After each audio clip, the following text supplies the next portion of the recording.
कई बार सबसे अधिक पीड़ा उस दर्द से नहीं होती जो हम झेल रहे होते हैं, बल्कि उस मौन से होती है जो उसे घेरे रहता है।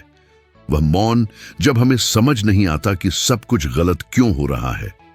वह मौन जब प्रार्थनाएं अनसुनी सी लगती हैं। वह मौन जब लगता है कि ईश्वर चुप हैं। और यही मौन हमें छोड़ देने के कगार तक पहुंचा देता है, क्योंकि जब संकेत नहीं मिलते तो हमें संदेह होने लगता है कि क्या हम सही राह पर हैं।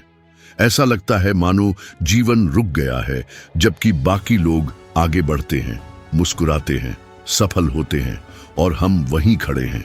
जैसे हम किसी ऐसे स्टेशन पर हों जहां अब कोई ट्रेन नहीं रुकती। और यही सबसे बड़ा धोखा होता है, क्योंकि यह चुप्पी हमें यह मानने पर मजबूर कर सकती है कि ईश्वर ने हमें छोड़ दिया है। लेकिन क्या यह सच है, या शायद ईश्वर सबसे गहराई से इसी समय पर कार्य कर रहे हैं? अगर तुम एक ऐसे समय से गुजर रहे हो जहां सपने थम से गए हैं, विश्वास कमजोर पड़ा है और इंतजार बोझ बन गया है, तो यह संभव है कि तुम बिल्कुल उसी स्थान पर हो जहां ईश्वर सबसे अधिक सक्रिय होते हैं, क्योंकि पर्दे के पीछे ही वे महान आत्माओं को गढ़ते हैं।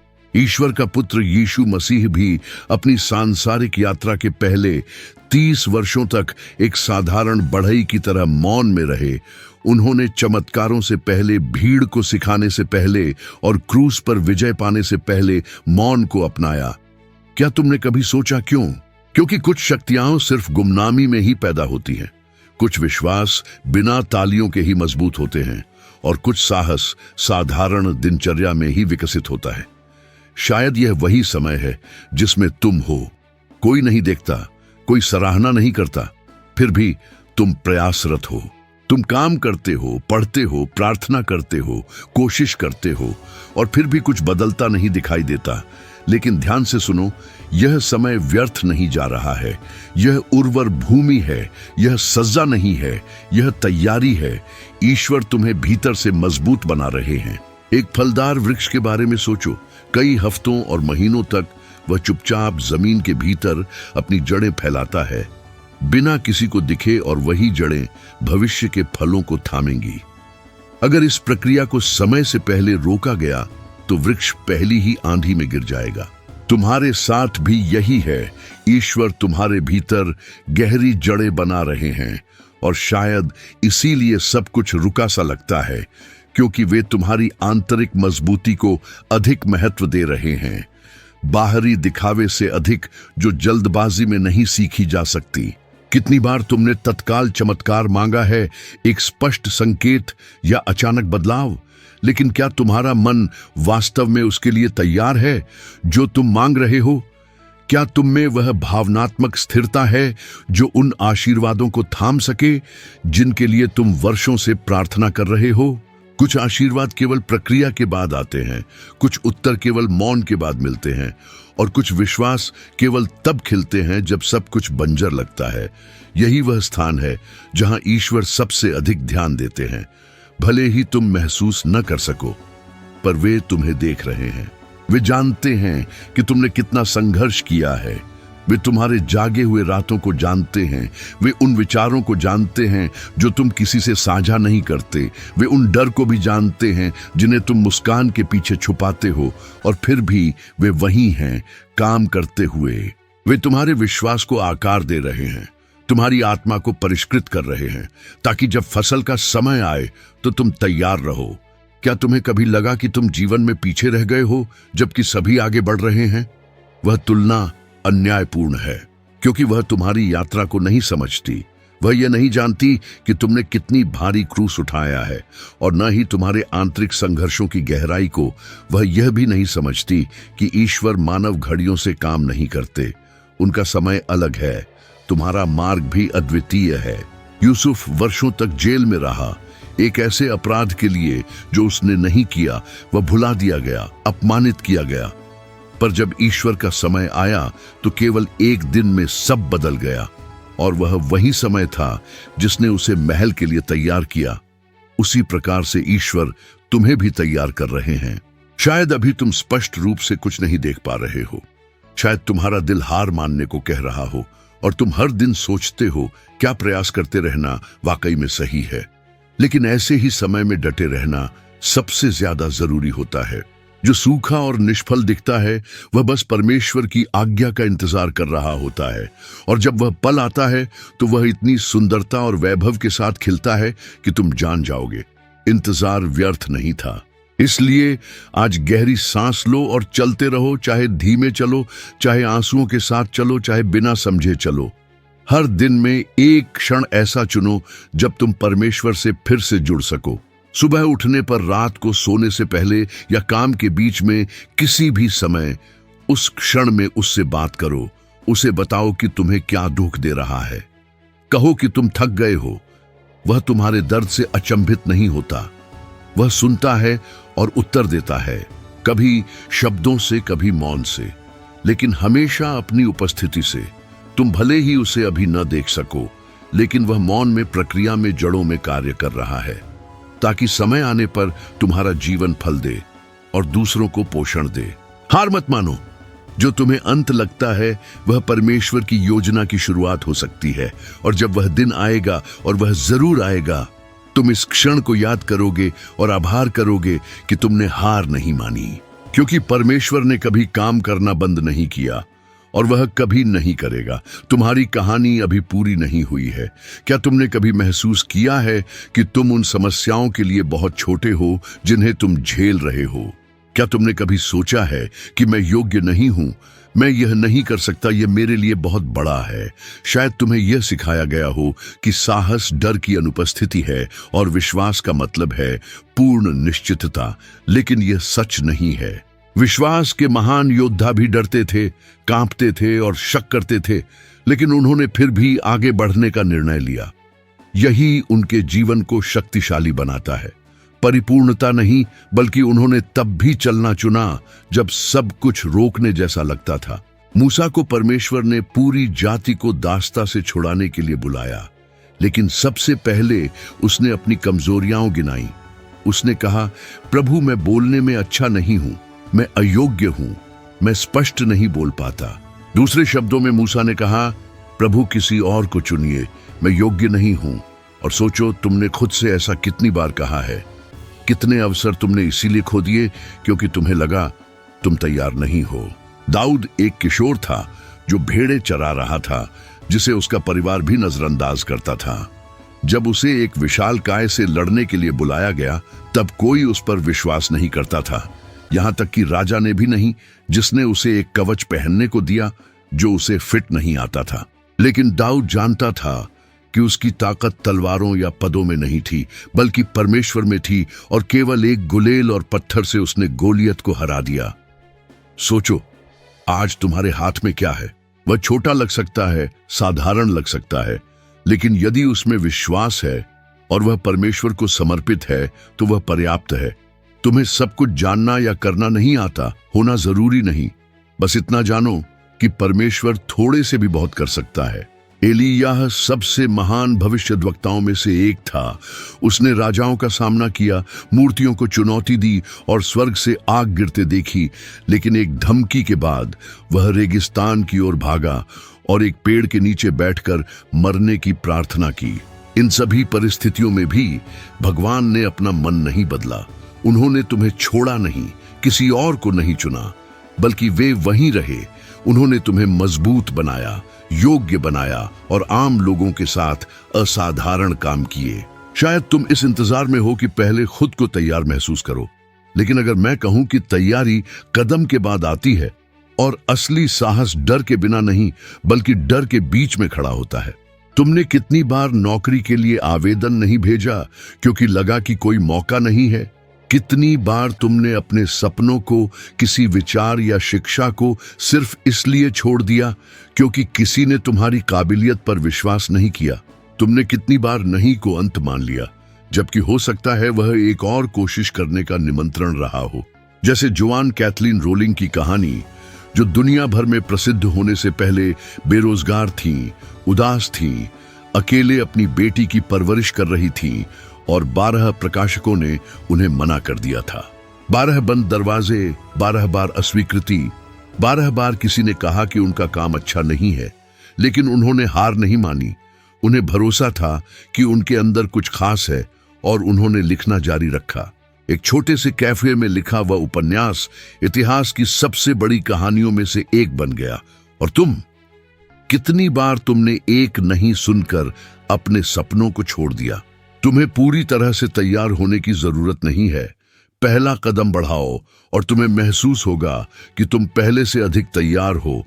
डर तुम्हारे साथ चल सकता है, लेकिन उसे तुम्हारे फैसलों पर हावी मत होने दो। डर को पीछे बैठने दो और भगवान को आगे बढ़ने दो।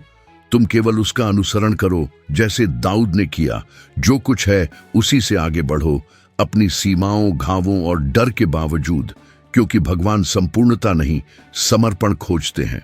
इसीलिए अगले 3 दिनों तक अपने जीवन का वह क्षेत्र चुनो जहां डर सबसे ज्यादा है। चाहे कोई नया प्रोजेक्ट शुरू करना हो, मदद मांगनी हो, किसी रिश्ते को फिर से जोड़ना हो या कोई परिवर्तन करना हो, और बस एक छोटा सा कदम उठाओ। बस एक छोटा सा कदम, कोई बड़ी छलांग नहीं, केवल एक क्रिया जो तुम्हारे लिए आगे बढ़ना साबित करे।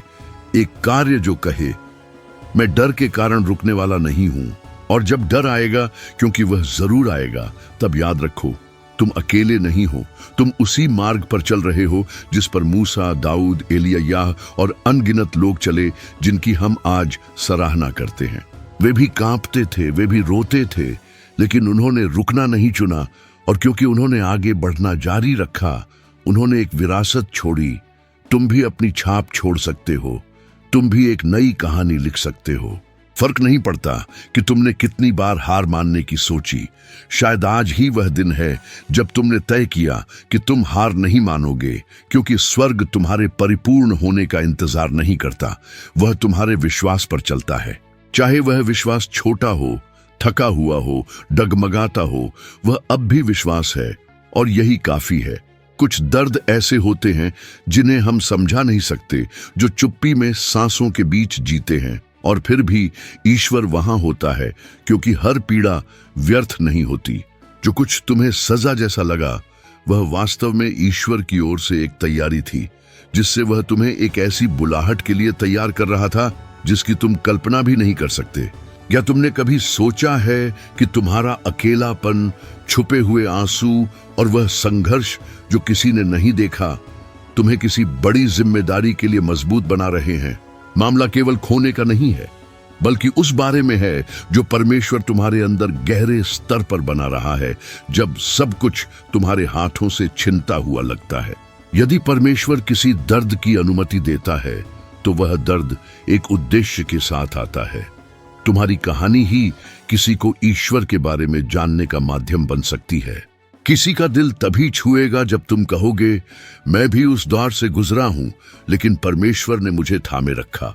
और वही बातें किसी की आत्मा को छू लेंगी। तुम किसी को दिलासा कैसे दोगे अगर तुमने कभी आंसू नहीं बहाए? तुम विश्वास के बारे में कैसे सिखाओगे अगर तुमने अंधकार में उस पर निर्भर नहीं किया? जो पीड़ा आज व्यर्थ लगती है, वही एक गवाही को जन्म दे रही है, जो तुम्हारे जीवन से भी आगे तक लोगों को प्रेरित करेगी। ईश्वर तुम्हारे आंसुओं को कभी व्यर्थ नहीं जाने देता। हर एक आंसू गिना जाता है और उसे किसी महान उद्देश्य में बदल दिया जाता है। तूफान के बीच हम केवल अराजकता देखते हैं, लेकिन बादलों के ऊपर आकाश अब भी नीला है और ईश्वर अब भी नियंत्रण में है। क्या तुम निक वुजिसिक को जानते हो? वह बिना हाथ पैर के पैदा हुए। उन्होंने ताने सहे, अवसाद झेला और जीवन समाप्त करने का विचार भी किया, लेकिन उसी दर्द में उन्होंने अपने जीवन का उद्देश्य पाया। आज वे दुनिया भर में यात्रा करके आशा की बात करते हैं और टूटे दिलों को प्रेरणा देते हैं। उनकी सीमाएं परमेश्वर की कृपा के मंच में बदल गईं। वे छुप नहीं गए, बल्कि अपनी पीड़ा को एक मिशन बना लिया। और तुम अपने दर्द के साथ क्या कर रहे हो? क्या वह तुम्हें रोक रहा है या तुम उसे अपने भीतर बदलाव लाने की अनुमति दे रहे हो? रोना कोई अपराध नहीं है।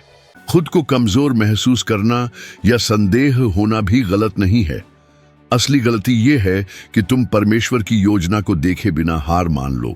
जो घाव आज तुम्हें पीड़ा दे रहा है, वह परमेश्वर के हाथों में एक निशान बन सकता है, जो इस बात की गवाही देगा कि वह घाव भर चुका है। शायद आज तुम्हारा दिल टूटा हुआ है और तुम सोचते हो, मैं अब और नहीं सह सकता। लेकिन याद रखो, यूसुफ, एलिय्याह और अय्यूब ने भी ऐसा ही महसूस किया। लेकिन कोई भी भूला नहीं गया, और तुम भी नहीं भूले जाओगे।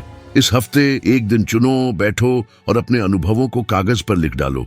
अपना दर्द, अपनी हानि और वे क्षण जब तुम्हें लगा कि तुम आगे नहीं बढ़ सकोगे, ये सब लिखो। और साथ ही लिखो तुमने क्या सीखा और कैसे बदले। तुम पाओगे कि तुम न चाहते हुए भी मजबूत हो गए हो। यह अनुग्रह है, यह उद्देश्य है, और ईश्वर इसी प्रकार कार्य करता है। वह पराजय को गवाही में बदलता है, दर्द को चंगाई का माध्यम बनाता है, और टूटी हुई आत्मा को अपनी महिमा का पात्र बना देता है।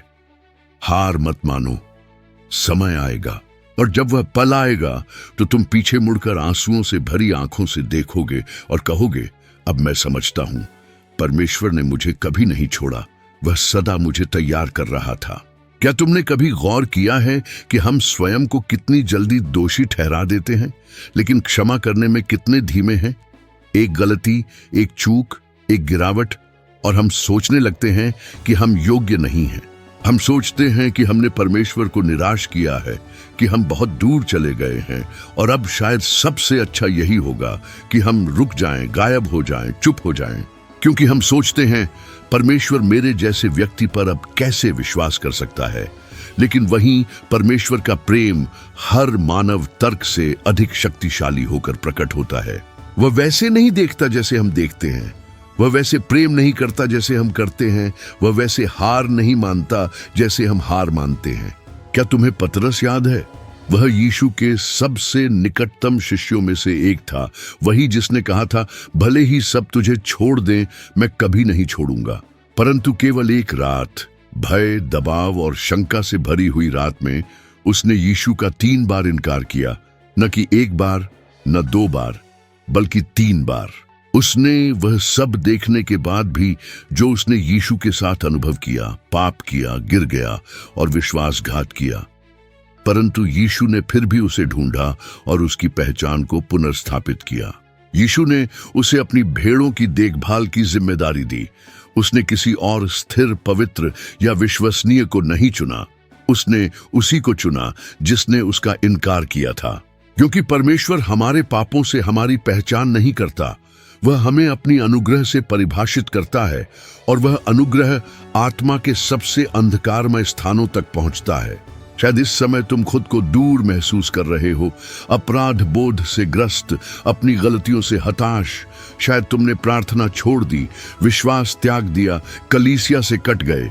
शायद तुमने उन चीजों में खुद को फंसा लिया जिन्हें करने की तुमने कभी कसम खाई थी कि नहीं करोगे, और अब शीशे में खुद को देखकर पहचान नहीं पाते।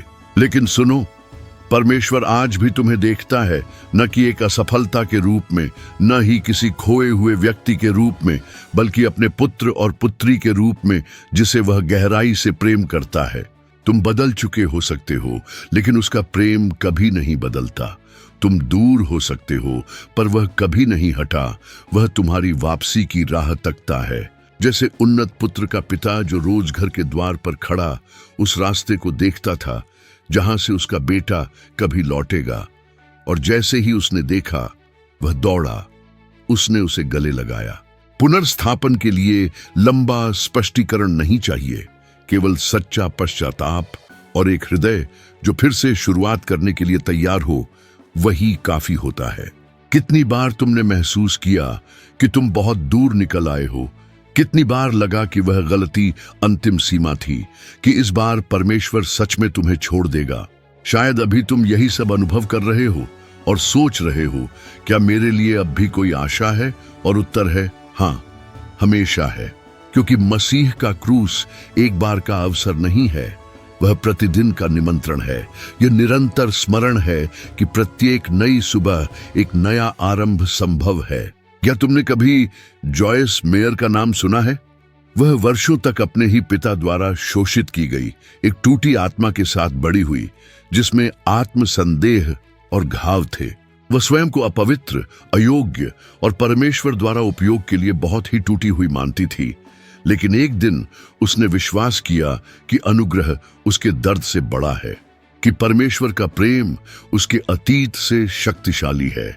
और आज उसकी आवाज लाखों लोगों तक पहुंचती है। उन लोगों को चंगाई देती है जो स्वयं को बहुत दूर गया मानते थे, क्योंकि जब परमेश्वर पुनर्स्थापित करता है तो वह केवल हृदय को चंगा नहीं करता, वह तुम्हारी कहानी के माध्यम से जीवनों को बदलता है। और क्या तुम अब भी छिपे रहोगे? क्या तुम अतीत की गलती को अपने भविष्य के मूल्य को तय करने दोगे? या तुम खड़े होकर कहोगे, मैं वह नहीं हूं जो मैंने किया, मैं वह हूं जो परमेश्वर मेरे बारे में कहता है, क्योंकि यही सच्चाई है। तुम अपने पतन से बढ़कर हो, तुम उन विचारों से कहीं अधिक हो जो तुम्हें दोषी ठहराते हैं। तुम परमेश्वर की संतान हो और वह तुमसे कभी हार नहीं मानता। तुम सृष्टिकर्ता की एक अनमोल कृति हो, भले ही आज तुम्हें लगे कि तुम अंदर से पूरी तरह टूट चुके हो। शायद पहला कदम खुद को माफ करना है। शायद तुम्हें बीते फैसलों के लिए खुद को दोष देना बंद करना चाहिए और देखना चाहिए कि अब आगे क्या नया बना सकते हो।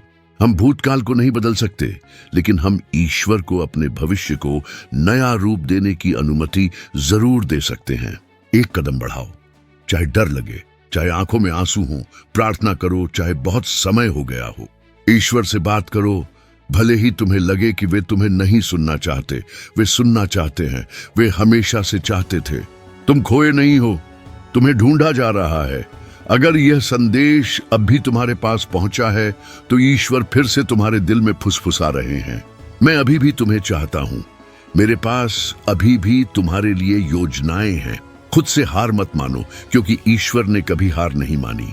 और इसी प्रेम में तुम एक नई शुरुआत कर सकते हो, जितनी बार जरूरी हो, क्योंकि कृपा की कोई सीमा नहीं होती और आशा की भी नहीं। अगर तुम आज यहां तक पहुंचे हो तो इसका मतलब है कि तुम्हारे अंदर अभी भी एक चिंगारी जल रही है, चाहे वह कमजोर हो, बुझती हुई हो, लेकिन है। और इसका मतलब है कि तुम्हारे जीवन में अभी भी कुछ बाकी है। जो भी हुआ उसके बावजूद तुम अब भी खड़े हो, सांस ले रहे हो। तुम्हारा दिल अब भी धड़क रहा है, एक ऐसा दिल जो कभी टूटा, घायल हुआ, अनदेखा किया गया, फिर भी धड़कता रहा। यही अपने आप में एक चमत्कार है। खुद को देखो, बहुत कुछ तुम्हें रोकना चाहता था, निराशाएं, नुकसान, अनिद्रा की रातें और ऐसे क्षण जहां सब कुछ अंधेरा लगा, फिर भी तुम आगे बढ़ते रहे। तुम यहां तक आ पहुंचे, हो सकता है डगमगाते हुए, गिरते पड़ते, थकते हुए, लेकिन तुम आए।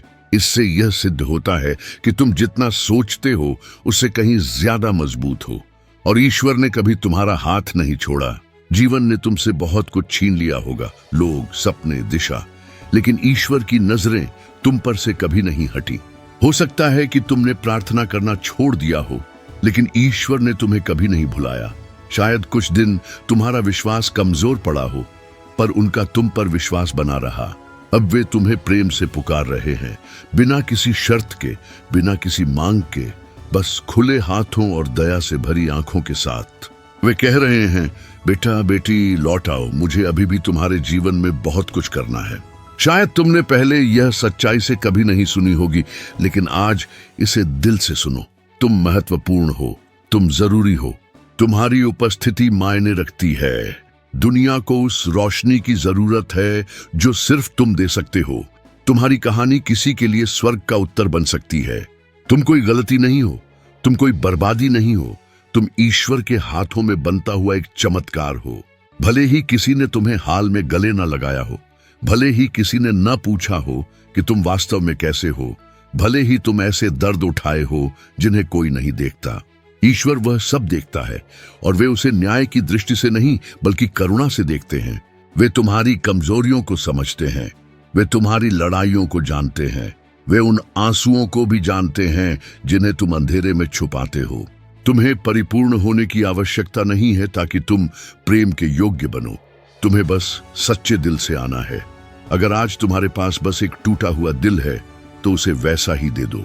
ईश्वर टूटे टुकड़ों से भी सुंदर चीजें बना सकते हैं। वे राख को जीवन में, घाव को चंगाई में और शर्म को सम्मान में बदल देते हैं।